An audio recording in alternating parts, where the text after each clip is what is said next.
Hi, hello, and this is Indu. Welcome everyone to yet another episode with a very, very special guest today, who is none other than Geeta Easwaran.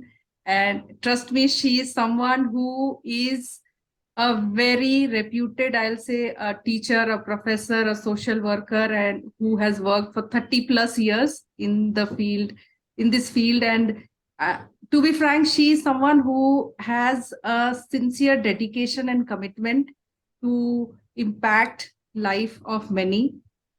She has worked tirelessly to improve the lives of vulnerable and people who really need help. And I don't know, she has touched the life of countless people. She has come up with so many innovative programs and initiatives for this cause. So I can go on and on talking about her, but now since she is already there on screen, so please help me welcome Geeta to the show. So thank you so much, Geeta. Thank you, Indu. Thank you, Indu. You cannot imagine, it is such a big privilege for me personally to talk to you. And Okay. it is for sure going to impact and help a lot of women listening to us. So can you tell a little bit about you and how did you reach? Uh, First of all, Indu, let me thank you for having me on this show. And I think it's an incredible platform for so many women out there. You have created this space, and I think it's beautiful for your age to come out with something so magnanimous on your part. So it is like, pulling out little violets from under a mossy stone and bringing them out. That is how I see it. And secondly, I'm sure your this program is going to go a long way and is going to have a massive impact on a large number of women out there and going to empower a lot of women. And secondly, let me first congratulate you on your extreme success in your book, which is rated as #1 on Amazon. I think you deserve every bit of credit because I'm sure a lot of your efforts have gone into building it up and making it happen. And I think it's time to celebrate your victories. Thank you. Thank you. Thank you. Means a lot. Yeah, yeah, yeah. So can you tell about yourself, Geetaji, and how did you arrive till, like, I know it is like long years you were into education and then you went to social service and NGO, and you have worked so relentlessly for this cause. Yeah. Actually, to start with, like if you ask about me, I was born into a simple family with a very normal background where my parents stressed a lot on moral values as well as human values. And the three things that they stressed out was never compromise on your self-respect, your integrity, and the honesty. I think these are the three basic things that you need to keep in mind. And all along the way, I was very fortunate enough to have a convent education because that I believe has gone a long way in making me what I am today. And further still, I graduated from a missionary institution and took up a lot of other qualifications also, which of course did not help me in the track that I am today. But I realized that I needed to do much more than just sailing along like most other people do. So I thought that the best way is to create a kind of a thing about me that, and I think the convent education has gone a long way in making me what I am today. That is the turning point, in fact, because from a very small age, that is from a very start, I started feeling that if you need to, the joy that you get should be more in giving than in receiving. That's the crux of the whole thing. So once you are very clear on that and you feel that the joy that you experience in giving someone a lot of comfort gives you immense joy, then I think that is a direction you should be heading for. Then, of course, I got into the teaching line, and I thought that was a good way to go around. Because there are students, you can mold them, and they can create a bigger impact in the coming years. And I think a person should not be a victim of the circumstances. You need to come out. Like they say, that if you want to cross the ocean, you should have not there should be no fear to come across the shores. You should be able to get away from the shore if you want to cross the ocean. And I think if you have a perfect vision backed by a very clear plan, and then I think you can transform yourself into a very powerful person and get what you want to do. That is, I think. So I have more or less gone along the track and said that this is my goal. This is what I need to do, and I'm going to use children as a medium, and I'm going to get there somewhere. So that's how. So I know you were working as a teacher in a school, and then your passion to help and give back Yes. for a social cause. How did that transition happen? And I know you are extensively working with different NGOs from last 20 plus years. Yes.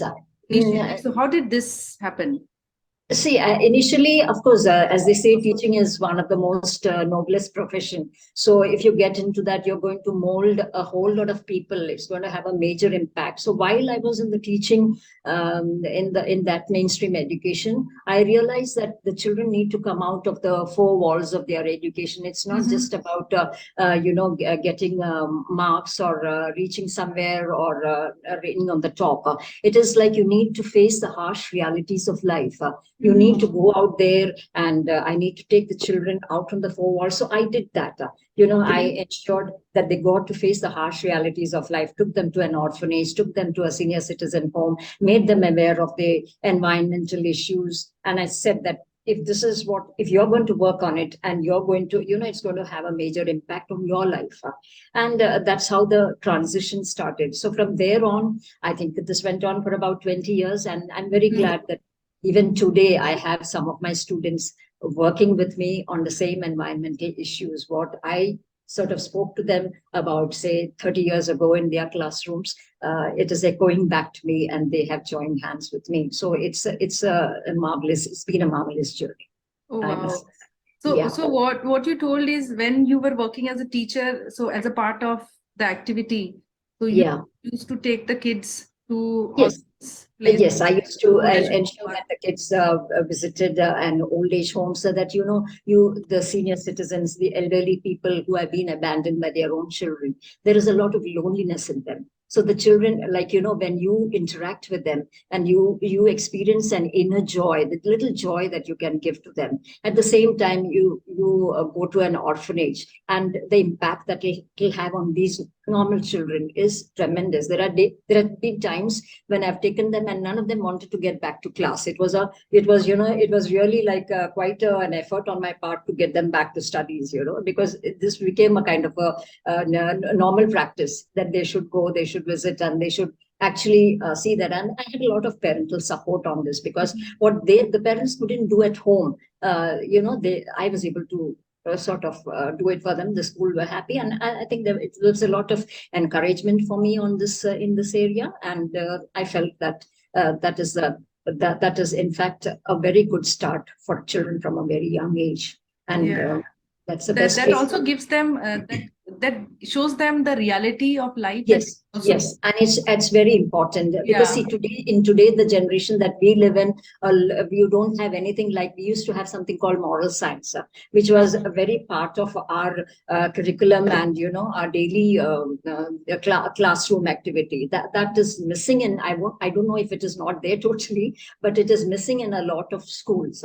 And children are all geared towards a percentage, and it's all very academic. There is nothing that is happening which is going to have an impact on their character or on their personality, or which is going to take them places. Like today, you see, I'm quite surprised to see that a lot of people who are youngsters who are leaving the corporate job and coming into NGOs and being ready to support and take care of so many issues. It is very heartwarming to see that. You feel so good about it when a lot of youngsters are turning to this kind of charity work and something that is of social relevance. Right, very true. So when you moved from education to NGO, so what was one project which I'll say was very close to your heart, which you have worked, and And why is that very close? When I was in college, I had come across something called, there was an institution in India, which is a very old institution, which was working for the special child. It could be a mentally challenged child, it could be a physically challenged child. And I felt that there was a very small section of people concentrating on that. So as a kid, as a college kid, I had my dreams to work on that. And, right from the start, because of this convent thing that I must do something for others, it gives me a lot of pleasure. I wanted to play the Florence Nightingale kind of thing, I said, okay, I'm going to do this. So it was an opportunity. When I was in Bombay, it so happened that I just came across this institution. And at the same time, I was offered a very, what you call a challenging role in the normal stream of education. But the two things came at the same time, and I had to make a big decision. And it was like, but of course, I went where my heart took me. That was I knew that this is where I needed to go, and I just overnight joined the institution, and I have not looked back. I mean, it's been so challenges, but I won't say it's easy. It is, it requires a lot of determination. It requires a lot of hard work. It requires that feeling from deep within you. You cannot give up at any time. You cannot just throw up your hands and say, oh, I'm so bored, or it's so depressing, it's not working out, I don't want to do it. Because if you give up, then, there are a lot of people waiting for you to, just waiting to hold your hand. And at no stage can you give up. And as it is, along with all my teaching career also, I had a lot of students and teachers and staff who have always been telling me that, we need to join you, we need to carry on with the kind of work that you are doing. So if I let myself down, I'll be letting down a whole lot of people. And that was not my intention. That I would never want that to happen. Even today, after so many years, I still have a lot of students and people waiting to join me in whatever area of work I'm doing, So it's very encouraging. So that transition you take from it requires a lot of mental balancing act. You have to sort of know exactly that how you're going to take it, a very definite, a clear-cut vision, a plan, and the fact that plan is going to give you a lot of strength and power as a human being. You cannot falter there. You just cannot. I just want to quote, you mentioned you listen to your heart. तो ये ना थोड़ा मुश्किल होता है. It becomes little difficult, like when you have to really take a decision, because listening to a heart, you may have other things at stake. So how does this really work? Let me listen to your heart.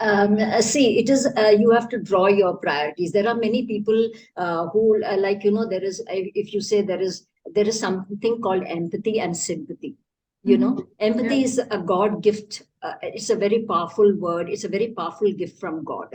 It is like, it's a magical stunt that you do. You get into another person's realm of feelings and emotions, and try to understand, like, what is it that they are experiencing, and what is the pain that they are going to go through. So can you be a part of that? If you can be, you're going to make it, and you're going to make that person strong, and you're going to make that person comfortable. Then that is where you follow your heart. You just cannot give up. Because if it is like, I just want to sympathize, there's a lot of difference between empathy and sympathy. Because sympathy is like, oh, you feel sorry for somebody's going through a bad time. Oh, I'm so sorry for you. I wish I could help you. And it finishes there. But that's not all. I mean, what about the second aspect of it? What about the fact that you're going to do something for that person? That's when you follow your heart. I mean, what makes the difference? You can't tell yourself that, okay, let me stop here. I've sympathized with her. No, it doesn't end there. So that determination and that strong will. So if you're going to go into an NGO, you're going to help out, you're going to take this as your field of work, you cannot stop. You have to keep your track and your feelings afloat. You've got to keep going. It doesn't end there. And it's a long, it's something that you work on daily. And after I've been doing this, every day I get up and I just pray to God, saying that just give me the strength, one more day, one more act. It's like every day you do a good act, and you feel so good about it. Your conscience just smiles at you, and you go to bed a very happy person, you get good sleep. And small, every day it adds up. And that changes it changes your personality. It changes the way you look at things. And if you are good enough and you can have an impact on somebody, a lot of people would be ready to join you, and that would make a lot of difference. It would. Wow. So what are the different work that you have done in all these? See, actually, it's been a long journey. So I have been, I think I have worked in most of the areas. I have been able to help the mentally challenged, the physically challenged. I have worked on environmental issues with the physically and the mentally challenged, and that itself was very challenging for me. But like there was a time when we put up a very beautiful show where the physically challenged, the mentally challenged participated in, a kind of a artwork. And the product of their work was so beautiful that it had to be put up. It had to be viewed by the public to know that a child in this capacity could bring out something so beautiful. But that it requires a lot of work, and it requires, you have to make them come out of their fear. You have to make them work towards it, and then the result is astounding. And of course there have been orphanages where I have gone. My heart has gone out to that, and a lot of it depends on fundraising. You know that every NGO faces the major task of raising funds. That's the most difficult task, and I think that's been my toughest journey, but I have taken it every day as a challenge. And I think I would proudly say that I have survived about 35 years in the field of fundraising. And never have I said, okay, I'm not going to do this again. Though I have reaching a ripe old age, I feel that I still need to do a lot more, because if nobody concentrates on this area, a lot of the work is not going to happen. Like right now, I'm with an organization. We are working on so many sectors, so many areas, but the major setback is the funds that it requires, and you need somebody really working hard on it. So you have to go out there, beg, plead, do anything. You just got to set back your pride, your ego, keep everything aside, and just concentrate. Set your goals and set whatever happens, I'm going to get this done. So it's been, and then with senior citizens, there was an old age home where I had the opportunity of having a dance drama on women empowerment, where I could raise, say, in a matter of about 2 months, something like 20-25 lakhs. And today I'm so happy to see that the hospital or something which was meant for the very senior citizens has already started, and it's taken shape. And I was asked to go for the inauguration of it, and I was so happy that had happened. And another great instance which really sort of which helped me really move forward was that there was something called you would donate your voice to the visually challenged. It was a very rare opportunity where you were checked out on your clarity of speech, and you could go and read out and have your audio. It used to be taped, and it was used in an audio library where the visually challenged could use it in the form of braille and make their notes. And it was something. And so that why I'm saying this is because it was it was a very short thing which happened, because hardly any volunteers turned up to do that. But I spent 6 months doing it. Every day I spent 3 hours. You did recorded your voice? Yes, I did. I did record my voice, and it was a beautiful experience, a very rare experience. Then, of course, the last few years, I have also spent. Another thing which touched me was, a show which I did to raise funds. That was another major event where we wanted to help the children of the construction workers. Very often you see mothers, I mean, a woman, of course, with so many things to take care of, the pivot in a family.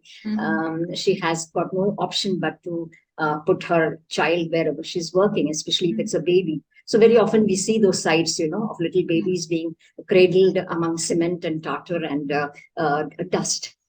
So I was crossing by, and I came across this vision, which was my dream project to take it up. And I did take it up in a very major way. And we opened up a center where we could house these babies and give them an opportunity to be there till their mothers were free and could take them back home safely. So it was like, it was a major, what you call, heartwarming exercise for me. At the same time, so much of satisfaction. I cannot tell you the joy that it gave me. And another one of my dream projects was to set up to have a mobile ambulance, which was one of the projects of one of the NGOs, which would touch about say 18 to 20 villages, and it would save the life of all the people who had probably never had an opportunity to see a doctor or visit a doctor or ever been checked up. And COVID was one time where we did it on a larger scale. We did it on a larger scale, and I gave a lot I think I gave 6 months to get to get that project going, and finally I succeeded, and it was my dream project. And so when you say 6 months for project, like what are the 6 months, like when a project, we prepare a proposal, it goes to a corporate, it goes to any banks or any organizations which would want to take it up, because in today's world, a CSR is something which every corporate and every organization needs to do. So we have to put it up. We have to give our best shot, put it up to several people who will come forward. If you're accepted, well and good. If you're lucky enough, well and good, your proposal is accepted, and we have a financial budget prepared. How much that would cost. So if it comes through, well and good, in your project, I mean, you can just pray that your project, your dream is going to be successful. So that's where I say, that's where raising the funds, and I had to do it. I had no option, but I was always cornered into by every NGOs to see that I never got away. But I took every bit of that as a challenge. I used to say, oh no, not again. But then I ended up with it, and I said, no, I can't give this up, because if I give it up, it's going to be my dream project, which I'm not going to, seeing that it doesn't happen. That will break my heart. So every time I said no, I made it a point to see that I did it. Oh wow! But this must be very tasking, because it's a yes, very it is. commitment. It is. Must be a very. So how did you found a balance in your personal life? I know you have a daughter. Yes, actually, from a very early age, I set my priorities right. I set it straight, and I had my goals very clear. So I always knew that a woman has several roles to play. And in that, when you start a family, when you're married, it's a family's priority. As most women, I would say 90% of the women would know that family is priority. So you have your husband, your kid, and of course, your child being small, you give it maximum priority. But at the same time, you're a woman. You have a lot of challenges in your life, especially when you have started thinking it at a very early age. So you don't want to give up on anything, but set your goals, set your priorities. Once you have your priorities very clear and you are very clear cut on that, then you know how to go about it. So everything it did time to time, and saw that nobody missed out on you, nobody missed out on anything. And that little part of the time where I was free, or I could engage in my own free activity, I ensured that I gave up that time to working for this cause. So that I was able to balance it. So it was kind of, it is you who can do the priority, because those challenges yes. are unavoidable. Yes, obviously, as they say, nobody can multitask like a woman does, and I still believe it. Whatever the others would have to say on it, but I still believe a woman is the person who could do, really do the multitasking, do justice to it. And it was actually multitasking. Because there was a very just the couple of hours that you get to yourself, you'd rather lie back and say, oh, just relax. But I just never wanted to do that.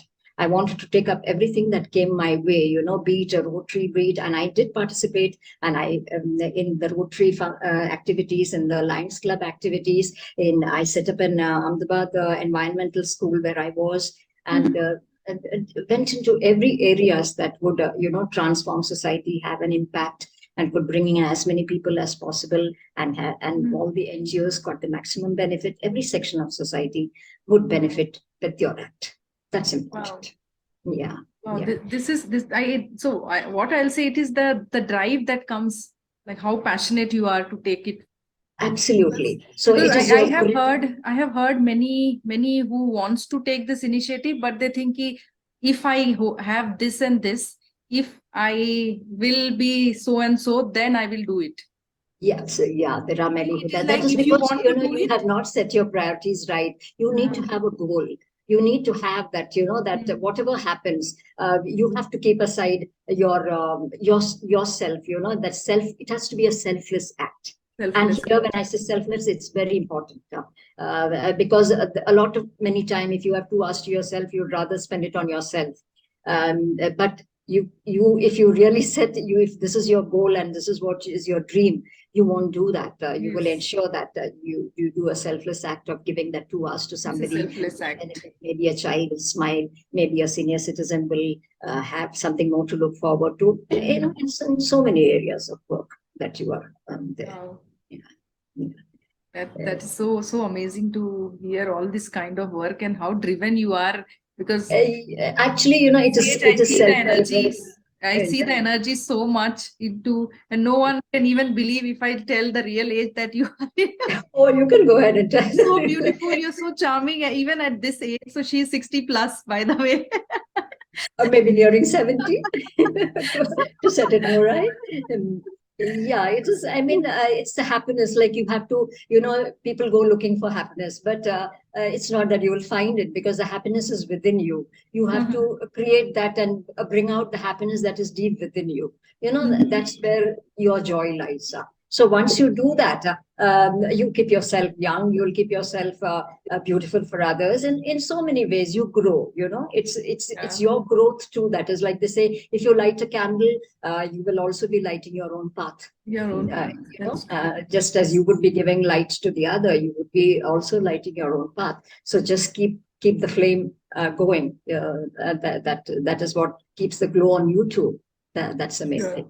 You're That, amazing. yeah, So, yeah. so Geetaji, anyone who you really look up to, like your admiration or your inspiration? Oh, yes, I did have a couple of elderly people whom I drew inspiration from. And I had a set of beautiful women, very close friends who had personally gone through many setbacks in their life. And I think I used them as my moral, as a booster dose for me, because I saw what their personal, they may not have been able to participate or do the things that I did, but that's okay. Not everybody can do what you are doing, or each one has Mhm, got a separate thing cut out for you. Everybody is talented, mhm, everybody has got their own energy, their own thing. It's how you mhm. diversify yourself, it's how you take your life ahead. So there were a whole lot of strong friends that I had who prompted me to, I kept looking at them. I saw how they took their life forward and how difficult it has been for them. So I said,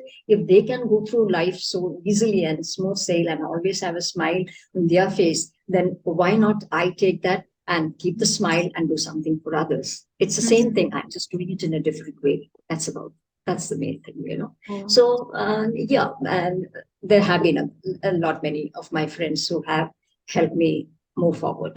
And of course, my friends do keep saying that everything is a challenge. Don't ever think that, don't undermine yourself.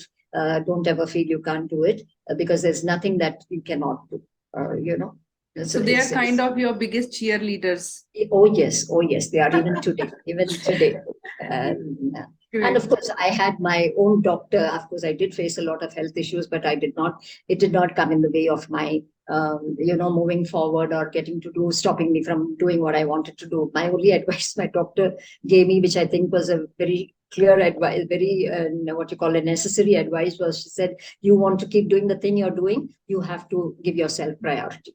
So if you want to continue being around, you have to consider yourself and give yourself a little priority and see that you take care of yourself. So that is, I think, about 10 years ago, I followed that advice.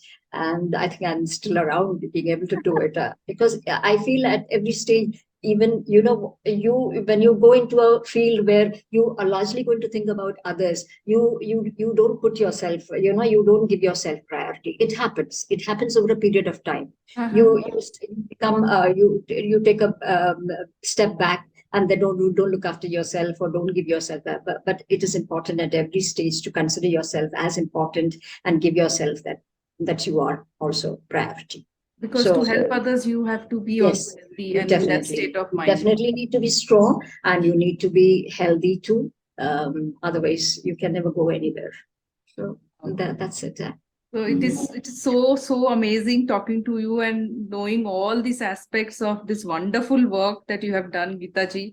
I think we are towards the end of this talk show. So while we end, can you give some last closing message? Because all Yes, definitely there is. See, life depends, on your ability. It can shrink, it can expand. So it's all in your hands. And I would say, if you have a dream, go for it. And because if you can dream it, you can do it. And everything out there is a challenge. The more, if somebody tells you no, then you sure enough you've got to do it, just to prove to yourself that you have the capacity to do it. And I would think that you need to keep aside your ego, you need to keep aside your pride, and whatever that these people have. Put yourself forward, make yourself selfless in your acts. Think of others, think of the joy that you would bring. It is so important to consider somebody else's feeling and feel that pain, to be in their shoes and to experience the misery that they are going through. So I would say the only time you need to look down is when you're going to lift up somebody. That is the catch line I've always followed. Wow. The only time you ever look down on someone, rather, is when you're going to lift them. And there's another thing I would also like to close with say that, if you go to the gym to see that you have a healthy heart, I would say, why go to the gym? Just sort of, pull up somebody who's carrying a great burden on your shoulder, lift up their burden. And I think you will have the warmest heart and the healthiest heart, and it will keep beating a beautiful rhythm, and your soul will shine. Definitely. Wow, that is Yeah. so amazing. That statement itself was like, wow. Yeah, because when you see people, when you experience the things that the harsh realities and everything, and it's not that you should not ignore. You can't see it and look away. That's the main thing. You see it, keep seeing it, and do something about it. That's when you're going to make the impact. When you're just going to, like we all do, we all see a scene where a child is crying on the road you're traveling, and there's a very small child, tears and looking filthy. But what are you going to go home, and are you not going to do something about it? That's it. You see an old lady suffering. You see so much of suffering around you. But if you're not going to do anything about it and take it up as an issue, you have to feel that you have got it in you. That's like I said, God has given us all the power of empathy. It's within you to experience that. And it's a very what you call it, it's a very perfect way of understanding a person. It's the most respectable feeling that you can have for somebody is empathy. That's it.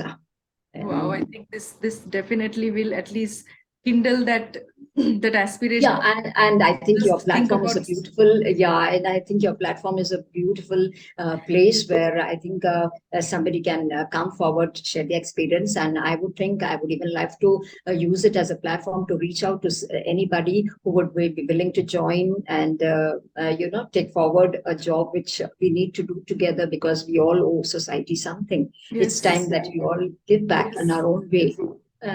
So Yeah, it's there. that was the intent to start this. Yeah, absolutely. And this comes with the all these Wonder Woman. Like the intention was not to look out to the celebrities, but women like you who are doing so much. And yeah, I would say there are a lot very women out there who are just lying. It's like the diamonds lying unpolished, and unpolished. it's not. You just have to bring them, shine it, and just make them feel good. Yes. And nothing like appreciation. I think it's the best form of making a person feel that it's worthy of something. So you appreciate Appreciation which she so much deserves. Absolutely, absolutely. And you appreciate even for a small thing. It's like a small kid, even if the marks are not too good, you just tell the kid, okay, it's a wonderful job done. And I think that will encourage the child in giving a better performance in the next time, So it's just like that. We all need that little pat, like how that's what you're doing. That's why I think I need to applaud your show all over, and just tell you what a beautiful job you have done in starting this, and especially trying to bring women who are not there otherwise, like for anybody to see. And I wish more and more people, take a look at and go through these kind of, little things that you have created, and this podcast of yours, which will go a long way in inspiring others. Because if I go back, I still, I know that there are about 10 of my old teachers still waiting for me, and they're coming back and to join me. So I said, you better hurry up. I'm getting old. No You one know. will say you are old for sure. No, and the one big, I was so happy recently. A student of mine, I think after 35 years, she joined me in the field that I remember sitting in the at ninth grade and for class, and then just explaining what it is to, how much you need to do and what you need to do. And today I feel so proud that, I mean, most of them are all doctors and in the corporate world and so many places, all well settled. But it's so good when they come back and they tell you that what an impact that little talk or that little thing that you shared in a classroom has done to them. You feel so good about it. So Yes. when just a talk can have an impact, so when you actually do it and take up every little thing as a challenge, I mean, it's a beautiful feeling, and unless you experience it, you cannot describe it. You have to feel Very, it. very true. Yeah, Very yeah. true. Thank you. Thank you so much. Very It's much. It was my a pleasure. pleasure talking to you. Thank you so much for your Thank time. you so much. Thank you so much, Indu. Thank you so much. That was Geetaji on the show with so much of experience and love that she had showered. So again, thank you everyone watching this show, and please do reach out to me if you have any stories of such Wonder Woman, because I really want these people to come up and share their story and impact millions of lives. Thank you.